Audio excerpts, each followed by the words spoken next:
नागपूरला अधिवेशनाच्या निमित्तानं आलो असताना माझं बाबा आत्रामांशी बोलणं झालं होतं. ते गडचिरोलीच्या अहेरी विधानसभा मतदारसंघाचं प्रतिनिधित्व करतात.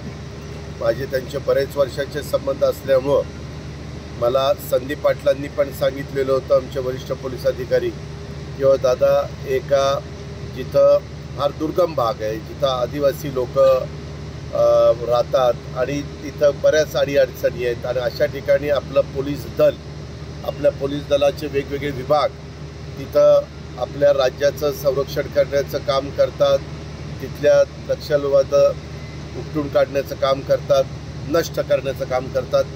आणि तिथे एक पोलीस स्टेशन बांधलेलं आहे 2.25 कोटी रुपये खर्च करून.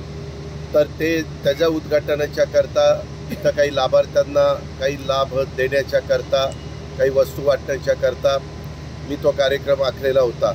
त्याला जोडून मी जिथं गडचिरोली हेडक्वार्टर आहे तिथंही आम्ही आता इथनं जाणार आहोत. परंतु तिथून गडचिरोलीला जात असताना एक लॉईड नावाची कंपनी आहे आणि आपल्या इथं देशामध्ये जसं ओरिसामध्ये मोठ्या प्रमाणावर खनिज आहे तसं आपल्या गडचिरोली जिल्ह्यामध्ये देखील आपल्याला खनिजचं वरदान मिळालेलं आहे. त्याच्यामध्ये माइन्स काही या लोकांनी घेतल्या, आत्ताही नवीन माइन्स काही उद्योगपतींनी घेतलेल्या आहेत आणि काही माइन्स राहिलेल्या आहेत, त्या राज्य सरकार घेण्याचा आम्ही प्रयत्न करतोय. तशा प्रकारची चर्चा राज्याचे मुख्यमंत्री, उपमुख्यमंत्री आम्हा लोकांची त्या ठिकाणी झालेली आहे. हा प्लांट आल्यापासून इथं जी काही माइन्स घेतली आहेत त्याच्यामुळं स्थानिक लोकांना मोठ्या प्रमाणावर रोजगार मिळाला. मला त्यांच्याशी पण चर्चा करायची होती की काय त्यांचं राहणीमान बदललं, किती त्यांना रोजगार मिळालेला आहे, काय पगार मिळतो, किती तास काम करून घेतलं जातं, काय ट्रेनिंग त्यांना दिलं गेलेलं आहे, मुलींचं तिथं कसं चाललं आहे, मुलांचं कसं चाललं आहे, हेही मला जाणून घ्यायचं होतं. आणि इतर पण वेगवेगळ्या प्रकारचे प्रश्न असतात ते जाणून घेण्याच्याकरता मी आणि बाबा आत्राम आणि जिल्हाधिकारी SP गडचिरोली आणि आमचे संदीप पाटील आम्ही सगळेजण आलेलो होतो. त्यावेळेस जाताना इथं खूप मोठी गुंतवणूक, काही 1000 कोटीची गुंतवणूक, इथं काही दिवसापूर्वी आपल्या देशाचे गृहमंत्री अमित शाह साहेब येणार होते आणि इथं मागं तुमचा प्लांट दिसतोय त्याचं इनॉग्रेशन करायचं होतं आणि नवीन प्लांट ते इथं टाकू पाहतायत त्याचं भूमिपूजन करायचं होतं.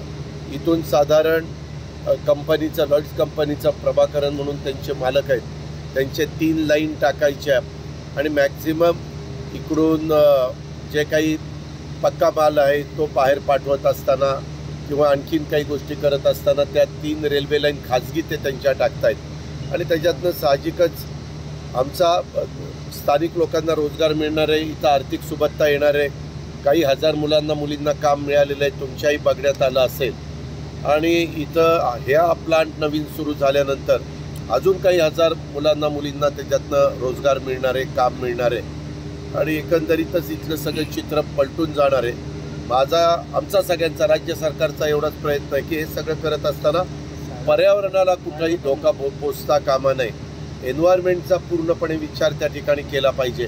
तर तशा पद्धतीनं माझं त्यांचं बोलणं झालं तर ते म्हणले नाही, आम्ही एन्व्हायरमेंटचा पुरेपूर त्या ठिकाणी विचार केलेला आहे आणि इथं जे काही माइनमध्ये मटेरियल मिळालेलं आहे ते देशामध्ये सगळ्यात चांगलं सर्वोत्तम अशा प्रकारचं मटेरियल आहे आणि त्याचा निश्चितपणे आपल्या अर्थव्यवस्थेला पण त्याचा मदत होणार आहे. आणि देशात स्टील जे बाहेरनं मोठ्या प्रमाणावर आणलं जातं ते स्टील असणाऱ्या मटेरियलमधनं आपल्याच भागामध्ये तयार होईल आणि त्याच्यातनं परकीय चलन पण करोडो रुपयाचं वाचेल. कदाचित इथून काही माल परदेशामध्ये पण जाईल, जसं रेल्वे लाईन असते त्या रेल्वे लाईनचे रूळ असतात, ते रूळ परदेशामध्ये त्याची किंमत जास्त आहे, इथं कदाचित त्यांना रॉ मटेरियल जवळच्या जवळ असल्यामुळं ते ह्या सगळ्याचा विचार करताय. इथल्या लोकांना प्रॉव्हिडंट फंड मिळतोय, ग्रॅच्युटी फंड्स वगैरे सगळं देण्याचा प्रयत्न इथली कंपनी करते. मला एका गोष्टीचं कौतुक आहे, इथं काम करणारा आपला आदिवासी मुलगा किंवा मुलगी आहे, ते कर्मचारी म्हणून इथं काम करत असताना काही प्रमाणात शेअर हा देखील ह्या कंपनीच्या मालकांनी, मॅनेजमेंटनी त्यांना दिलेले आहेत. म्हणजे एक चांगलं वातावरण, एक उद्योगपती आणि लोकल पर्सन म्हणजे लोकल लोक यांच्यामध्ये चांगल्या प्रकारचा ह्याच्यातनं समन्वय राहिलेला आहे. इथले आमचे आमदार बाबा आत्राम मंत्रिमंडळात आमचे सहकारी, मी त्यांनाही विचारलं तर तेही म्हणाले की बाबा फार चांगल्या पद्धतीनं बऱ्याचदा बाहेरचे उद्योगपती येतात आणि आपल्याकडनं सगळे घेऊन जातात, पण स्थानिकांना त्या प्रमाणामध्ये बेनिफिट मिळत नाही. ह्या कंपनीच्या बाबतीमध्ये मात्र जे ऐकलंय, जे चाललंय, जे घडतंय त्याच्यामध्ये स्थानिकांना मदत होती आहे असं समजतंय. तरी देखील त्याच्याबद्दल जिल्हाधिकारी किंवा बाकीचे आमच्या प्रशासनाचे अधिकारी आणि आमचे लोकप्रतिनिधी यांच्याकडनं मी माहिती घेतो आहे. आणि जर आपल्या दुर्गम भागामध्ये तुम्हाला तर सगळ्यांना माहिती आहे की कुणालाही अधिकारी कर्मचाऱ्यांना का रे तू काम करतो का नाही, नाहीतर तुला गडचिरोलीला टाकू, म्हणजे एक शिक्षा असल्यासारखं वाटायचं. इथलं चित्र बदलतं आहे. मला तर इथल्या मॅनेजमेंटनी सांगितलं की ज्या प्रकारे जिंदलनी एक सुंदर प्लांट तिकडं उभा केला आणि एक चांगलं सिटी डेव्हलप केली, जमशेदपूरला पण स्टील प्लांट उभा राहिल्यानंतर एक चांगली सिटी डेव्हलप झाली, तशा प्रकारे इथं सर्व सोयी सुविधायुक्त, मग त्याच्यामध्ये एड्युकेशन असेल, चांगलं एड्युकेशन असेल, मग CBSE असेल किंवा SSC असेल, इंग्लिश मिडियम असेल, सर्व प्रकारच्या सुविधा इथून देण्याचा ह्या लोकांचा प्रयत्न आहे.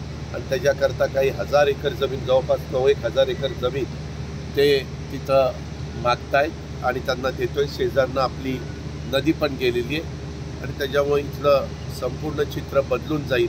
आणि साहजिकच आमच्यातला तरुण हा जो थोडासा आम्हाला काम मिळत नाही मग नक्षलवादी चळवळीमध्ये शिरण्याचा प्रयत्न करायचा, आता अनेकांनी त्याच्यामध्ये स्वतःची हत्यारं पोलिसांच्याकडे सोपवलेली आहेत आणि इथं नोकरी मिळते, इथं उपजीविकेचं एक चांगल्या प्रकारचं साधन निर्माण झालेलं आहे. बाहेरचे पण अधिकारी लोक आलेली आहेत, त्यांना पण सुविधा दिल्या जात आहेत आणि स्थानिक लोकांना पण दिल्या जात आहेत. अशा प्रकारे एक मोठी गुंतवणूक असणारा प्रकल्प आपल्या गडचिरोलीसारख्या भागामध्ये, आदिवासी भागामध्ये होतोय.